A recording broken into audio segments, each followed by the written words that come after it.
Hello there, I'm Tevin Musara and I play Tommy Bigwana in the Artscape/Siasanga theatre production of My Children, My Africa, which is the playtext you are studying. Okay, so my question is, discuss the theme of generational clash. How is the theme of the generational clash revealed in the play? And this is my answer. The play has various themes. However, one very consistent and overarching theme in the play is the theme known as the generational clash. The theme reveals itself through the characters and particularly through the Tummy and Mr. M relationship throughout the play, where there is a discourse about the political atmosphere at the time, 1984. Both characters have their own views, and both characters believe in different approaches. A way to understand Tummy's approach and the role he plays in the generational clash is by taking a look at his monologue. The monologue starts on page 77 and ends on page 81 of Act 1, Scene 6. The monologue is essentially a timeline of Tummy's life, capturing Tummy's journey of understanding the world around him, from a little boy to the young man that he becomes. The monologue allows Tummy to express his concerns for the future of his generation. He says it's hard, you see, for us bright young blacks to dream about wonderful careers as doctors or lawyers when we keep waking up in a world which doesn't allow the majority of our people any dreams at all. He comes to this conclusion after expressing how it is difficult to dream when you have seen people in your community suffer for so long. People who have had dreams as well, but were never given the opportunity or freedom in society to pursue their dreams because the society around them didn't cater to them. As a result, these people are mothers and fathers of their community, spending years just working for the white boss or the white woman who's the madame. He also goes on to mention that not everyone has jobs, so they have to forget their dreams and now replace those dreams with hopes for a miracle to feed their families. This is where intergenerational trauma reveals itself through Tummy. Intergenerational trauma is trauma passed down from generation to generation. For example, mother to child or father to child. This is where intergenerational trauma reveals itself through Tummy. Intergenerational trauma is trauma passed down from generation to generation. For example, mother to child or father to child. The child sees the traumatic impact the trauma has had on his parents' lives. And as a result, the child becomes traumatized by the shards of the event as well. Therefore, the trauma instills fear in the child towards the creator of such a traumatic event. Thus, looking at the information given about Tummy in the monologue and throughout the play, it is clear that Tummy fears the tight hold the government and the white man has on the future of the black people. He fears falling victim to the same traumatizing cycle as his parents. It is known through medical research that if trauma isn't dealt with, there is a high possibility that the individual carrying such trauma will erupt if they continue to suppress the physical and emotional effects of the trauma. As we can see later in the play, Tummy and his comrades, the people of his generation, have carried such trauma and they are erupting. They cannot stand the idea of life under such a political rule anymore.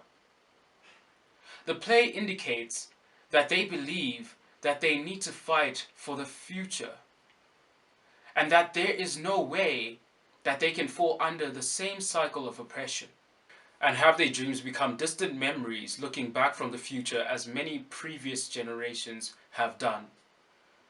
They want to take hold of their education and thus take hold of their futures. A wonderful example given by ESPN analyst Emmanuel Athol on an Instagram live talk about the 2020 Black Lives Matter movement that offers a greater viewpoint of Tommy and his comrade's state of mind. Quote, "One day I was cycling on a trail. I saw this white woman in front of me. I was moving at a rapid speed. I knew if I didn't warn her, I would go right into her. So I yelled, 'To your left!' She didn't change her course of action. So I yelled again, 'To your left!' as I get closer to her. She didn't change her course of action. As I was right behind her, I yelled, 'To your left!' She stays on the same path and I collide into her. Turns out she had earphones in. For decades, black people have been screaming, 'We're oppressed.' But the oppressor didn't change their course of action. Protest after protest screaming, 'We're oppressed.' Yet no change at all. Until it got to a point where, because the oppressors were not listening to the oppressed, a clash occurred." Unquote.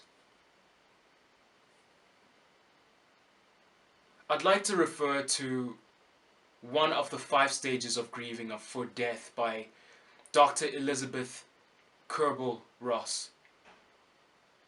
To put it simple, Dr. Kerbel-Ross argues that grief always ends in anger if not dealt with.